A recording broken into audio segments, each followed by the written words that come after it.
Assalamualaikum warahmatullahi wabarakatuh. Untuk perkuliahan kali ini, Ibu inisiatif untuk membuat video pembelajaran saja ya untuk kalian pelajari. Karena Ibu sadar beberapa keterbatasan jika kita secara online. eh, Banyak kendala sepertinya jika perkuliahan online ya. Jadi Ibu share video pembelajaran juga supaya kalian bisa mungkin mengulangi jika misalnya ada yang Ibu sampaikan kurang dimengerti. Nanti kalian bisa tanyakan di grup atau bisa langsung japri Ibu ya. Untuk tugasnya minggu lalu, Ibu harapkan semuanya dikumpul. Karena Ibu sudah cek, ada beberapa yang belum kumpul ya. Malah di kelas A itu kalau nggak salah cuma satu orang yang kumpul. Di kelas B cuma 10 orang ya. Jadi yang lainnya kumpul tugasnya jika mau nilainya bagus. Karena ibu juga agak dilema jika misalnya ibu memberikan nilai yang tidak bagus untuk kalian ya. Ya, untuk hari ini kita akan pelajari tentang salah satu metode dalam AI, yaitu, oke, Ibu akan share videonya. Oke, ini salah satu metode dalam AI tentang proses searching. Ya, sesuai dengan namanya, searching adalah eh, pencarian. Ya, jadi bagaimana sistem tersebut mencari mencari suatu tujuan yang diharapkan. Salah satu contoh misalnya mesin pencarian Google, kalian pernah pakai pastinya ya. Kita cari informasi apa, kemudian sistem akan mencari yang sesuai dengan apa yang kita inginkan.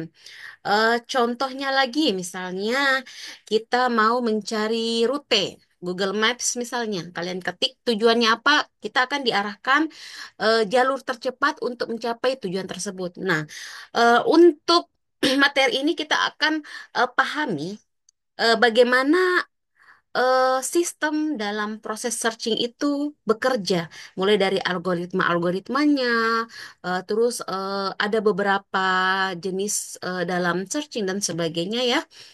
Oke, tentang definisi AI, Bu rasa sudah tahu ya. Oke, ada beberapa juga di sini kita lihat cabang utama dalam AI. Ada machine learning, ada deep learning, natural language process. Ketiga ini juga memanfaatkan bisa memanfaatkan proses searching ya tergantung lagi misalnya machine learning seperti apa, deep learning seperti apa, natural language processing seperti apa. Jadi dipakai beberapa metode. Untuk memudahkannya, misalnya kita setelah mempelajari proses searching ini kita bisa dengan gampangnya, oh saya ingin menggunakan algoritma seperti ini karena apapun yang kita masukkan dalam eh, software atau program kita nantinya itu pasti punya algoritma-algoritma perhitungan, misalnya metode apa. Nah, sudah ada beberapa metode yang dikembangkan dalam proses searching ini. Tapi di antara semua metode itu akhirnya dikategorikan menjadi dua jenis dua jenis yang membedakan, yaitu yang pertama pencarian buta atau uninformed search. Lalu yang kedua yaitu pencarian heuristik. Ya, apa beda kedua daripada ini? Yang pertama sesuai dengan namanya pencarian buta. Jadi kita mencari seperti orang buta ya, tanpa informasi, blind. Kita tidak memperoleh informasi apa, kita hanya menetapkan tujuan awal, kemudian tujuan akhirnya apa, sistem yang akan bekerja.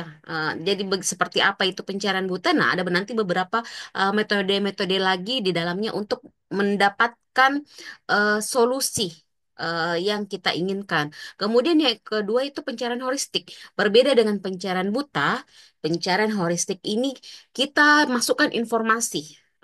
Misalnya kita mau mencari suatu jalan dari kampus misalnya ke Dayak. Ke Daya atau arah Sudiang. Kita masukkan beberapa informasi. Oh, kalau saya dari kampus UIN mau pergi ke Sudiang misalnya, saya harus melewati jalan ini, jalan ini, jalan ini. Jadi kita masukkan semua jalan-jalan ini, jalan-jalannya. Setiap jalan itu kita berikan informasi jarak misalnya ya, ada jarak dan sebagainya. Sehingga proses tersebut dengan berdasarkan informasi yang kita masukkan, dia akan mencari. rute yang terbaik, atau dia akan menghitung estimasi bagaimana kita dapat sampai ke Sudiang tadi, misalnya dari kampus ke Sudiang, ya seperti itu ya garis besarnya.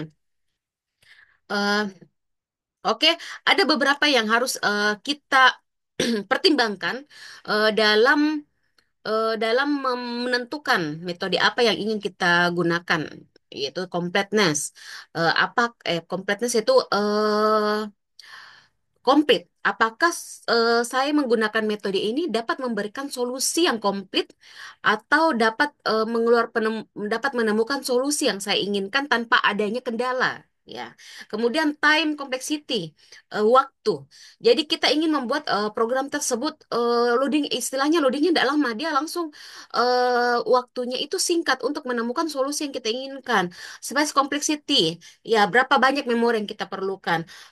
Lihat aplikasi yang misalnya sangat besar, ya otomatis kita lebih memilih misalnya aplikasi yang lebih kecil karena memorinya lebih kecil. Dengan memori yang lebih kecil otomatis time-nya juga itu waktu yang diperlukan untuk menemukan solusinya juga itu akan semakin cepat. Kalau misalnya kita memerlukan memori yang banyak, otomatis waktu, tenaga dan ini yang kita perlukan juga akan semakin besar juga. Oke, optimal. Apakah metode yang saya gunakan ini optimal kira-kira untuk saya terapkan pada solusi yang ingin saya ambil gitu. Jadi ada beberapa ya empat. Kalian harus memikirkan, oh seperti ini misalnya yang saya mau buat, kira-kira ini yang cocok gitu. Dari beberapa misalnya kriteria-kriteria yang harus kalian jawab, yang di situ completeness, time complexity, space complexity dengan optimality. Oke, di sini kita bahas yang pertama tentang pencarian buta.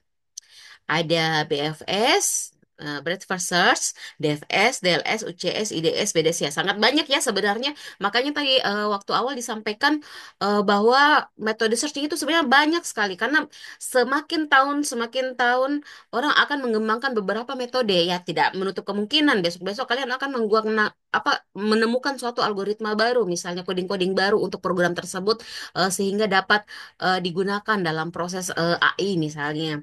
Ya, di sini ada beberapa yang dikelompokkan di sini yang secara istilahnya dia populer ya.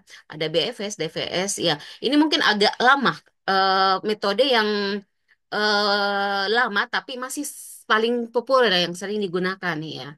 Kita bahas satu-satu ya. Jadi nanti kalian bisa bedakan, oh BFS ini seperti ini. Jadi saya bisa menggunakan metode seperti ini. Oh, yang metode ini dinamakan BFS. Nah, seperti apa ya? Kita lihat. eh Bisa kalian baca ya.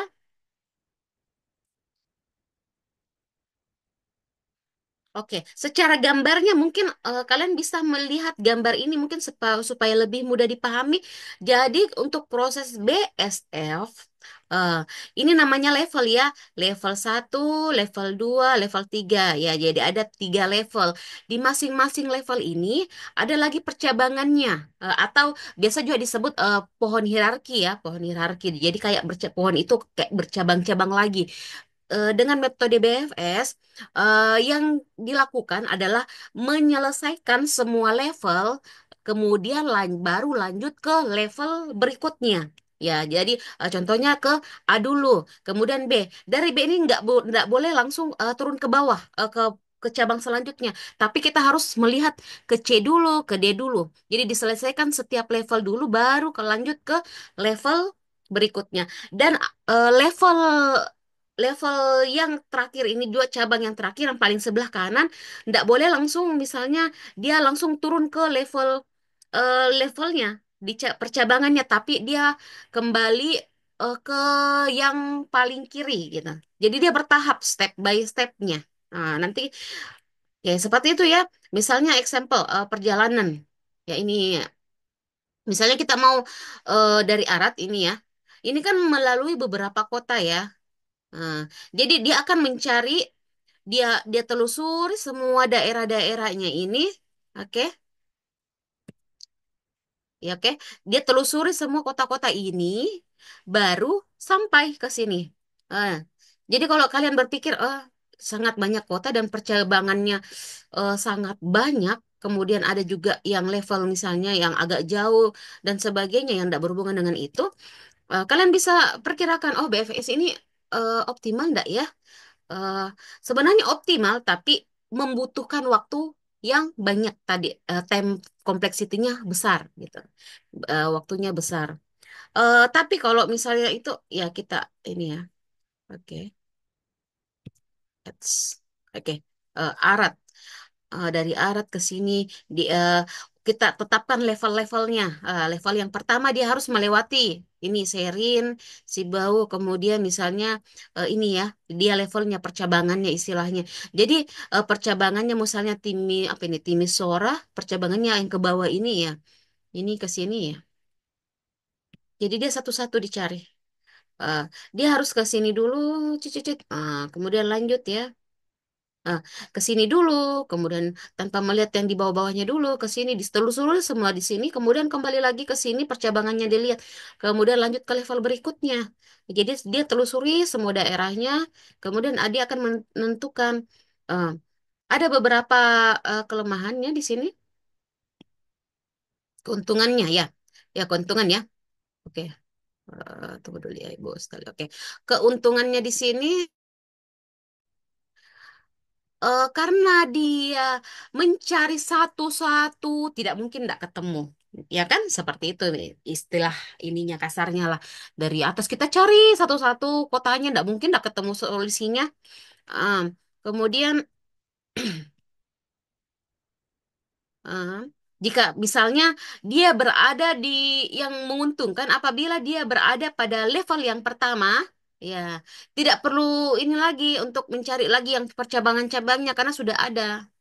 Misalnya cuma di level satu, misalnya yang paling kanan dia sudah ada, dia tidak kembali lagi ke ininya. Jadi prosesnya dihentikan. Ya bisa saja. Dan jika ada lebih dari satu solusi, maka solusi minimum akan ditemukan. Hanya ada satu solusi karena dia per level-level. Kelemahannya yang tadi Ibu sebutkan ya, karena dia banyak sekali kota yang harus dilalui, maka dia butuhkan memori yang cukup banyak. Eh, karena dia satu-satu. Itu BFS ya. Apa? Breed First Search BFS. Membutuhkan waktu yang cukup lama. Ya, sangat lama. Bayangkan kalau kalian menelusuri semua daerah-daerah, mulai dari lorong-lorongnya, apa segala macam kalian telusuri itu ya, butuh waktu yang cukup lama. Ya, Eh, bisa dibaca ya.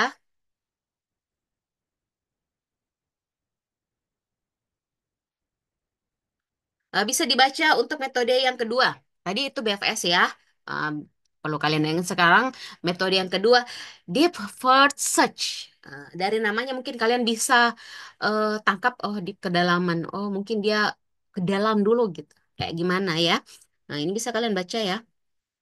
Bu tampilkan gambarnya mungkin supaya lebih mudah dimengerti. Nih kalian baca ya. Misalnya, urutan proses searching ditujukan pada gambar. Misalnya ini. Iya, seperti namanya DFS DIT, ke dia ke dalam dulu. Jadi, misalnya ada tiga level, ya BCD itu ada level kedua, EFGHIJKLM itu level ketiga ya. Jadi, jika ada tiga level, dia akan menggali dulu sampai level ke dalam. Setelah level level yang pertama itu, bukan level yang pertama, cabang yang pertama itu ditelusuri sampai ke dalam, dia akan kembali ke level setelahnya. Maksudnya level setelah awalnya. Ya, berarti yang kedua lagi proses C, dicari lagi cabang-cabangnya C sampai ke bawah. Setelah itu kembali lagi ke D. Ya, seperti itu ya. Agak berbeda dengan BFS kan, jadi bisa dibedakan dengan metode BFS. Oke, lanjut ya itu DFS.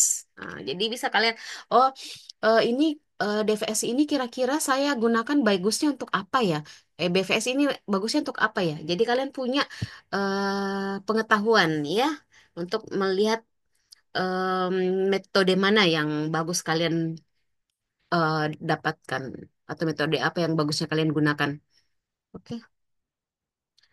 Kelebihan DFS, pemakaian memori hanya sedikit. Eh, Dia tidak harus menyimpan semua not kalau misalnya dia sudah mendapatkan jawaban yang diinginkan daripada misalnya cabang yang paling sebelah kiri, itu akan dihentikan. Umurnya hanya sedikit ya.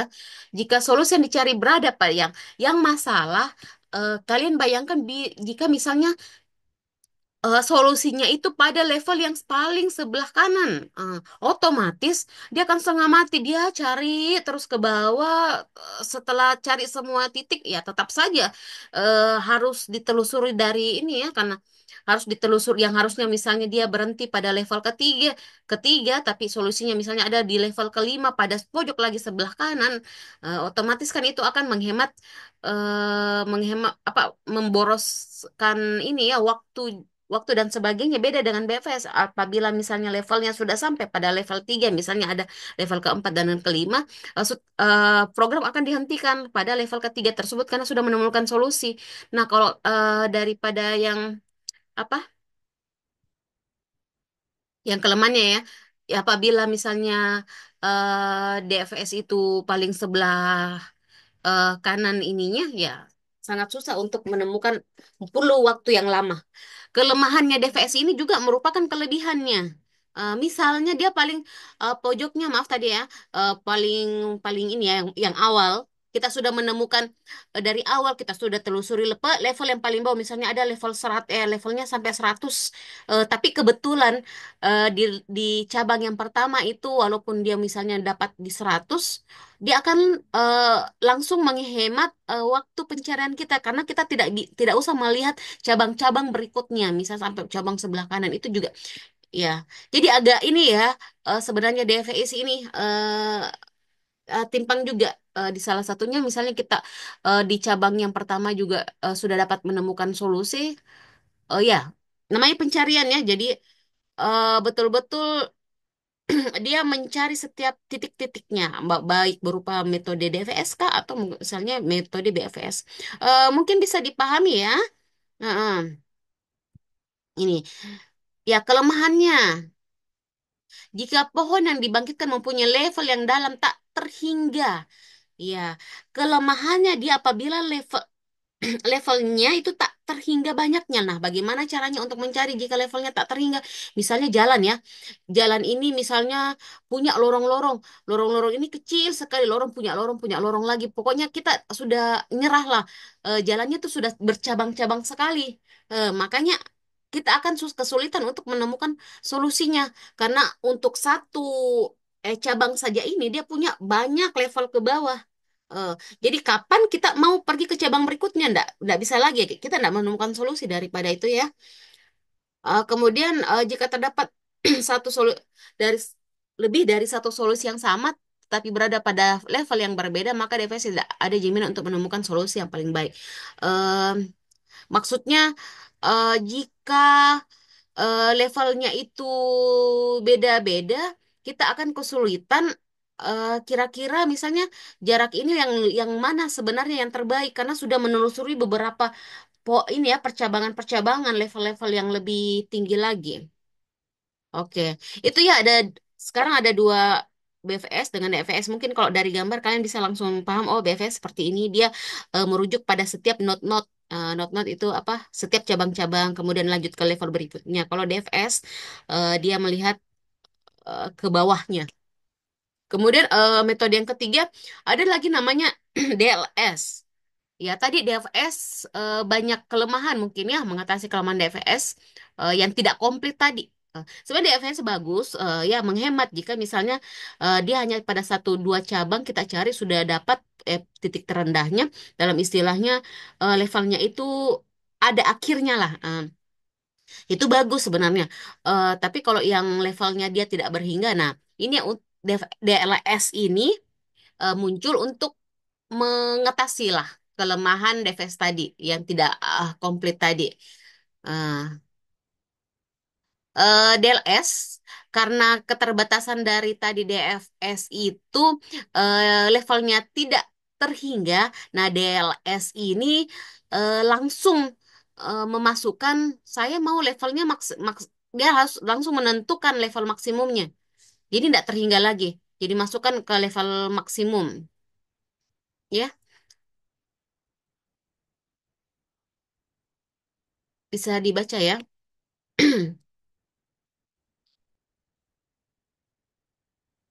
Ya, hampir mirip ya. Tapi dia punya, oh maksimalnya gini saja deh.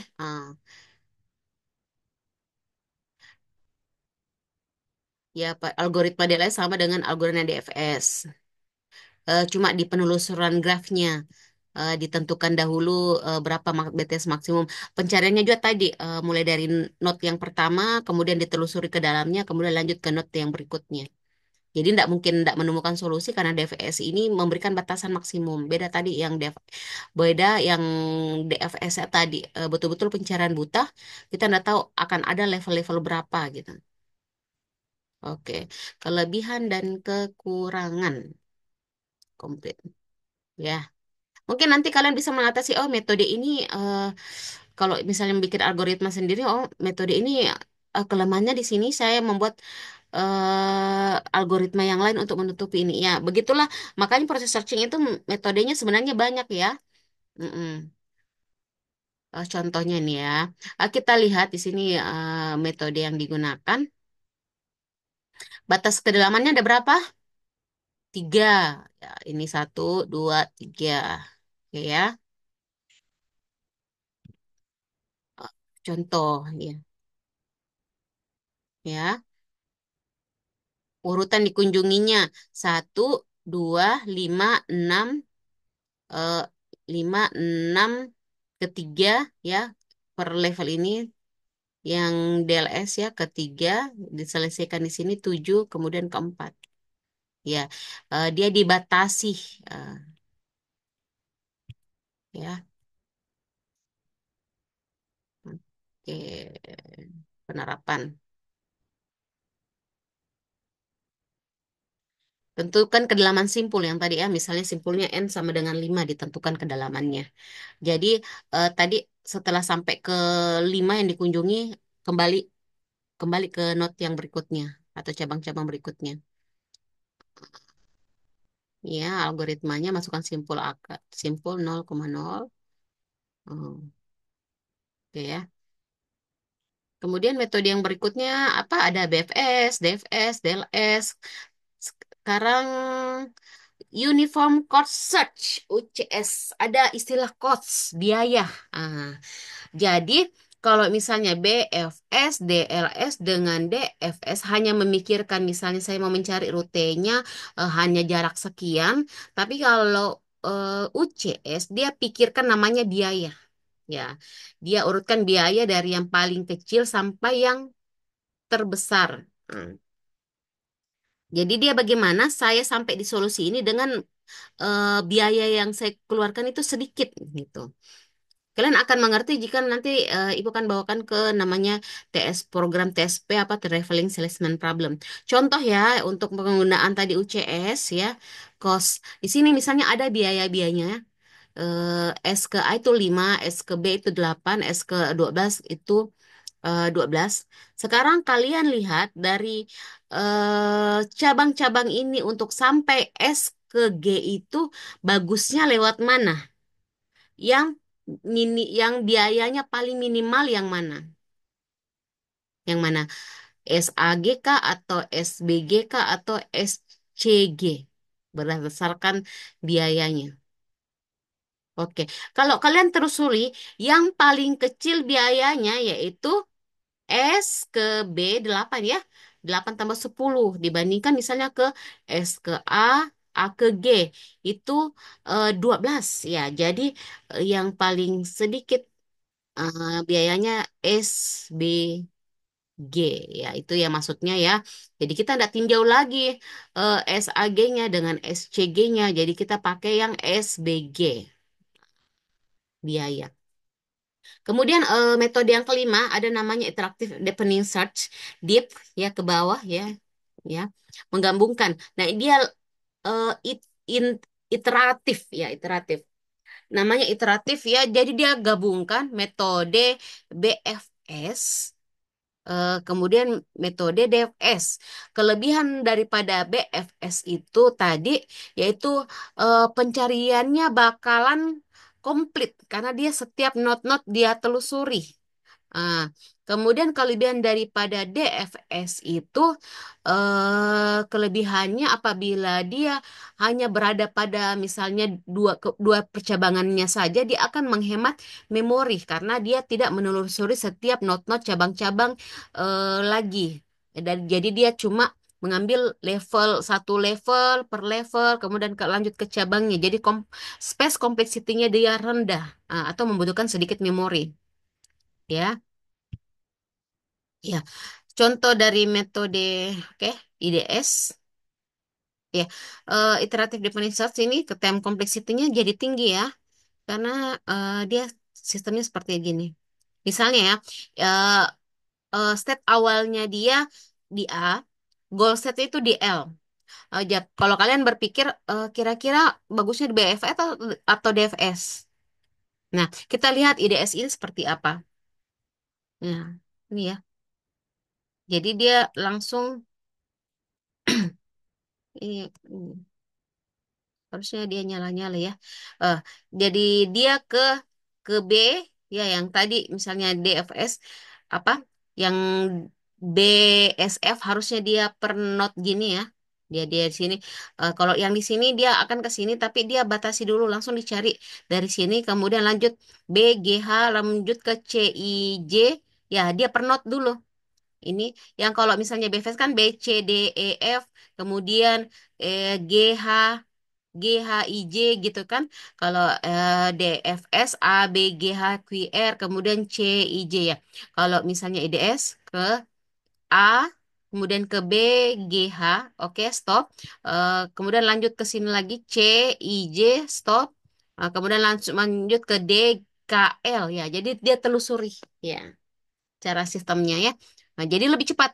Sampai di sini. Bayangkan kalau misalnya di BFS dari B, C, D, E, F, ya G, H, I, J, K. Ya sebenarnya kalau BFS ya lebih lebih BFS atau DFS yang unggul kalau misalnya goal setnya di sini. Ya otomatis kita jawab BFS karena dia kan cuma per level. Sedangkan kalau misalnya pakai DFS kita telusuri per ininya dulu. Sedangkan dia ada di tengah-tengah di sini agak lumayan cukup memakan ruang ya, memori. Yaitu tadi ADS. Kemudian yang metode keenam, namanya BDS. Pencarian dilakukan dari dua arah. Nah, yang sebelum-sebelumnya eh, pencarian dilakukan satu arah kan. Satu arah. Kalau BDS ini dua arah. Jadi dia pencarian maju dari start ke goal dan pencarian muncul ke goal ke start. Jadi selain dia mencari dari titik awal ke akhir, ada satu bagian lagi juga mencari dari pencarian mundur ya, dari eh, goal atau tujuannya ke awal. Ya, oke ya. Ini perbandingan antara berbagai ini tadi. Ada BFS, ada UCS, TPS, Deep Limited, Iterative Depend, ini tadi ini ya, DB, DB. Ya, sebenarnya tidak ada yang bagus atau yang ini dari beberapa metode ya, tergantung daripada sistem yang kita gunakan, tergantung misalnya dari lapangan gitu. Yang tadi Ibu bilang sebelumnya, misalnya kita mencari suatu rute jalan, terus dalam satu not itu atau satu cabang itu banyak lorong-lorongnya misalnya, banyak sekali lorong-lorongnya, sebaiknya kita gunakan metode apa? DFS ya, karena tapi DFS yang kita maksimumkan hanya sampai misalnya lorong yang tidak terlalu kecil gitu. Berarti pakai metode apa yang tadi yang untuk ini kan DFS ya. Atau misalnya kita punya beberapa cabang, dan cabang ini merupakan jalan-jalan besar yang berpotensi kita bisa mendapatkan tujuan yang bagus ya. Metode BFS bagus ditetapkan karena kita yakin bahwa dengan melalui setiap level akan mempercepat dibandingkan kita telusuri yang ke bawahnya. Ya ada beberapa ya sebenarnya metode-metode tergantung dari ini.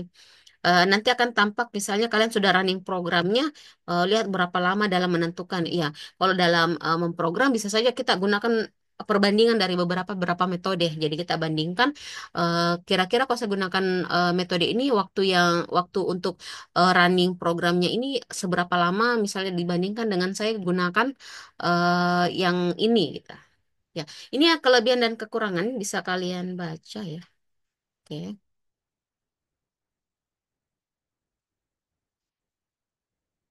Nanti kalau misalnya ditanyakan apa saja kelebihan misalnya TLS dibandingkan IDS misalnya salah di soal ya. Bu salah satunya saja misalnya dua di antara beberapa Ibu tanyakan ya kalian bisa menjawabnya ya. Oke ini kelebihan dan kekurangan. Kita lanjut. Materi Ibu sampaikan ya materi untuk searching ini sebenarnya ada dua kali pertemuan. Jadi Ibu gabung menjadi satu kali pertemuan ya. Jadi biar nanti untuk pertemuan kita gabungkan. Ini sudah pertemuan kelima. Jadi setelah masuk ke pencarian heuristik, kita masuk ke pertemuan ke berapa ini? Ke enam, ya tentang pencarian heuristik. Ya, jadi nanti pas tugas akhir untuk MIT-nya mungkin kita bisa mulai belajar untuk memprogram bagaimana membuat program dengan metode searching. Misalnya kalian memilih pencarian buta kah atau pencarian heuristik. Ya, next pertemuan ya next materi yang selanjutnya tentang tadi yang kita pahami sudah pencarian buta kemudian pencarian heuristik. Pencarian heuristik ini apa? Ya, pencarian heuristik ini eh, kebalikan daripada pencarian buta. Kalau pencarian buta kita tidak tahu apa-apa, kita tidak peroleh informasi apa-apa. Kalau pencarian fungsi heuristik ini kita tetapkan, ya kita tetapkan nilai-nilainya. Misalnya pencarian jarak, jarak tempuh atau ininya kita masukkan biayanya, kita masukkan jarak kota atau ke kota yang lainnya, kita masukkan informasi. Kita masukkan informasi ke dalamnya. Ya, oke. Contohnya jarak Manhattan dengan jarak Euclidean. Ya pernah dengar sebelumnya namanya jarak Manhattan, jarak Euclidean. Apa perbedaan daripada keduanya? Oke. Dalam memprogram mungkin kalian masukkan function ini. Misalnya kalian tulis Euclidean. Kita tahu, oh Euclidean seperti ini, langsung nanti keluar hasilnya gitu untuk mengukur jarak. Tapi sebenarnya di dalam itu ada persamaan-persamaannya ya. Kalau misalnya kita buat algoritma, Ibu pikir kalian sudah paham bagaimana membuat rumus ya, rumus dasar misalnya di Octave atau di MATLAB. Misalnya X sama dengan ini kalian bisa tuliskan programnya. Nah, untuk jarak ini juga ada namanya menggunakan fungsi jarak Manhattan dengan jarak Euclidean. Bedanya apa? Bedanya, jika jarak Manhattan itu dia melibatkan hanya sumbu X saja, sumbu Y saja, atau vertikal dengan horizontal. Ya, dari jarak sebelah X dengan Y-nya saja dilihat. Dia tidak melihat jarak misalnya secara diagonal. Kayak tadi ada gambar ya, dia tidak lihat secara diagonal A, B, C, misalnya dia berbentuk ini segitiga, dia tidak pedulikan diagonalnya, tapi dia telusuri secara sumbu X dengan sumbu Y, dia telusuri secara vertikal ataupun horizontal. Eh, Contoh misalnya yang ini kalian misalnya mau jalan tadi ya kembali lagi contoh misalnya dari UIN ya UIN ke Sudiang karena Sudiang agak jauh-jauh katanya kota lain ya dari UIN ke Sudiang kalian tidak bisa langsung potong jalan, tapi kalian harus melalui jalan utama yang sudah ditetapkan, jalan raya. Ya, Google Maps itu tidak pernah dia mau langsung tembus misalnya ke tembok gitu, atau dia langsung menyilang daripada jalan besar, nah mungkin ya. Misalnya ada jalan besar ke sini, kalian langsung menyilang gitu, enggak. Kalau jarak Manhattan dia istilahnya dia melewati jalur entah X dengan Y saja, dia tidak langsung memotong jalan gitu. Rumusnya seperti ini kalau misalnya jarak beda dengan Euclidean. Euclidean itu dia pakai sistem apa? Dia dapat berdiagonal. Ini efektif jika misalnya kita mau menentukan jarak yang terdekat dari sesuatu daerah satu dengan daerah lain. Jadi dia akan mencari titik-titiknya secara diagonal. Kalau misalnya pakai jarak Manhattan, pasti kita akan diarahkan ke jalan yang ini ya, agak panjang. Kalau Euclidean dia akan singkat karena dia bermainnya bisa diagonal gitu. Ya. Rumusnya pun beda. Euclidean karena dia bisa diagonal, dia pakai rumus apa ini? Rumus Pitagoras. Kalau yang di Manhattan rumusnya ya ini ya. Eh, Kalau dilihat daripada nilai akhir juga, ini 7 dikurang 3 1 dikurang 4 ya diselesaikan langsung. Jadi 4 ditambah 1 dikurang 4 minus 3. Tapi ini ya, apa? Bilangan apa? Plus minus ini ndak berarti bilangan mutlak ya. 4 tambah 3 langsung bilangan mutlak minus 3 jadi plus juga ya bilangan mutlak namanya 7. Kalau menggunakan jarak Euclidean ya lihat, bisa kita dapat 5 karena apa kan dia bisa diagonal ke arah mana saja kalau Euclidean. Ya. Ini ada tergantung lagi kita mau gunakan apa ya. Ya, Euclidean. Kalau misalnya kita mau cepat, kita mau nilainya lebih kecil ya, pakai jarak Euclidean. Kalau misalnya ini ini digunakan Euclidean dengan Manhattan jika pencariannya metode untuk menentukan jaraknya itu apa dia? Acak. Dia sudah masukkan istilahnya coding coding istilah jarak Euclidean berapa jarak Manhattan berapa kita masukkan di situ. Saya gunakan jarak Euclidean. Oke, sistemnya akan menghitung secara dari kalau misalnya jarak kan biasa koordinat-koordinat gitu. Jadi koordinatnya dihitung menggunakan ini ya. Kalau secara manual kan agak ribet karena koordinat-koordinat dikurang ini lagi ya pakai rumus-rumus gini. Nah, begitupun dengan jarak Manhattan saya masukkan di algoritma itu jarak Manhattan atau perhitungan lah istilahnya. Perhitungan untuk mengukur koordinat satu dengan koordinat lain saya gunakan rumus misalnya rumus fungsi. Eh, Istilahnya saja ini ya jarak Manhattan bukan kota ya jarak jarak ini jarak Manhattan Euclidean ya istilahnya. Oke, di sini ada beberapa metode dalam pencarian heuristik atau pencarian yang kita masukkan informasi sebelumnya. Ada namanya greedy bus first search, apalagi nih ya. Ini ada kelebihan dan kekurangannya ya. Search, ya, high climbing, simulate annealing, iteratif. Ya, ini semuanya bisa kalian gunakan ya. Tergantung mana lagi ya. Kalau kalian mau melakukan penelitian membandingkan beberapa metode-metode ini silahkan ya hampir sama dengan metode-metode pencarian buta tadi ya dia punya cara-cara untuk mencarinya sendiri ya. Ya, ini kalian bisa cari sendiri ya, belajar sendiri karena sangat metode heuristik ini sangat banyak metode-metode yang ada di dalamnya. Eh, Kalau tadi pencarian buta mungkin sudah jarang orang pakai ya, karena sekarang eh, orang harus memasukkan suatu informasi bila ingin prosesnya itu secara optimal atau berjalan dengan cepat. Bukan berarti metode pencarian buta ditinggalkan, bukan. Tapi untuk mendapatkan hasil yang lebih akurat, ya kayak macam Google Maps itu lebih menggunakan pencarian daripada heuristik. Jadi banyak sekali sekarang yang dikembangkan di metode heuristik ini. Ya, jadi ada beberapa ya. Kalian bisa searching, ya.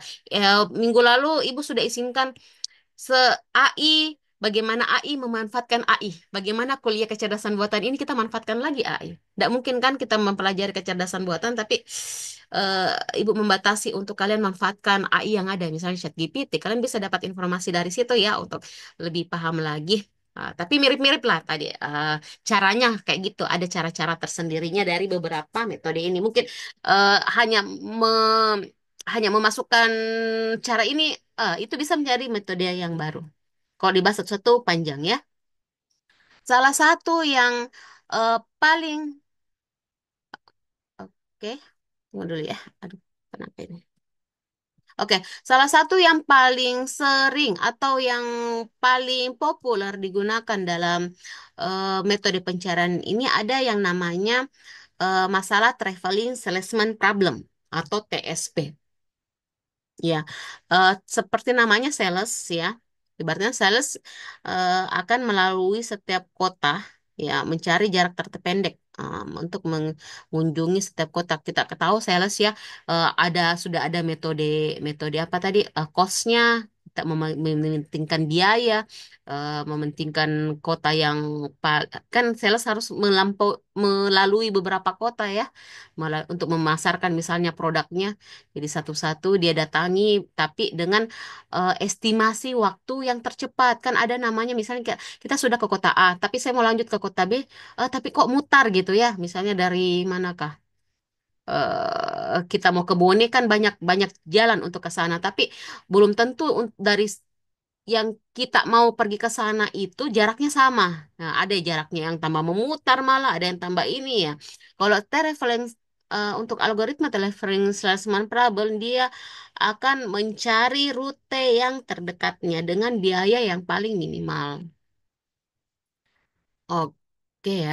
Nah, misalnya ini ya A B C D. Nah, kalau dari kalian kira-kira mau ke mana ini?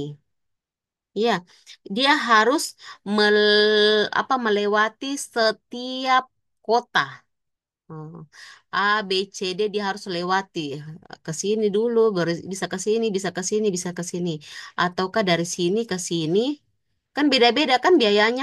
Eh, Misalnya kita lihat ya, A ke B 2, B ke C 5, jadi 7, C ke D 10.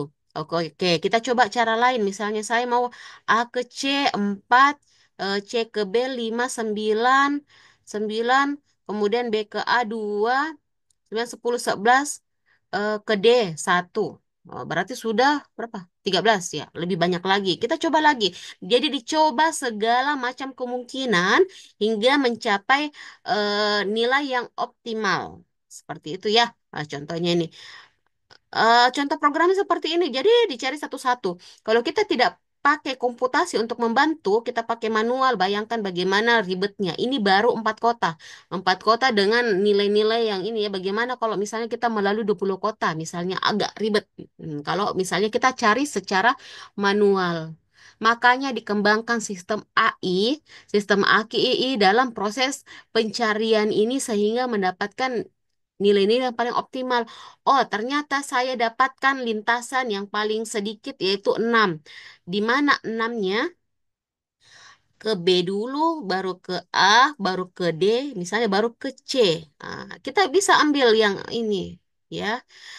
Kalau B, C, D ya 10. Jadi yang paling optimal itu B, A, D, C. Bayangkan kalau kita nggak pakai AI, kita di dunia ini tidak ditemukan namanya proses searching dalam AI, kita akan melalui ini bisa saja kita pakai nilai ACBD. Ini kan em, menghemat lagi 2 kali lipat jika misalnya melalui BADC.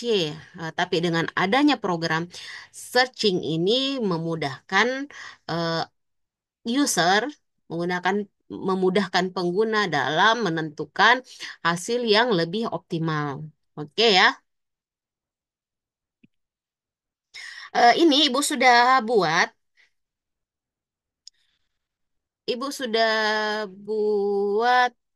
codingnya untuk namanya TSP ACO, Uncolony Optimization, Uncolony Optimization ya. ACO. Awal orang membuat ini uncolony optimization ini bagian daripada pencarian heuristik ya. Heuristik ada lagi metode seperti ini. Makanya banyak sekarang. Dia lihat koloni semut. Kalian lihat koloni semut itu kalau dia nempel-nempel itu dia akan membagikan feromen-feromen atau informasi kepada semut yang lainnya. Misalnya dibisik, oh kamu arah sini deh lebih ini. Pergi ke lagi ke semut yang berikutnya, ditempelkan lagi feromen informasi, oh di sini ada makanan di sini. Akhirnya berlanjut berlanjut dicari dulu segala ininya. Dia akan menentukan oh seperti ini solusinya. Uncolony optimization. Jadi sama ada nama istilahnya feromon, diberikan feromon, ada ini ya. Ibu buat ini dalam MATLAB, dalam GUI ya. Ibu ini ya.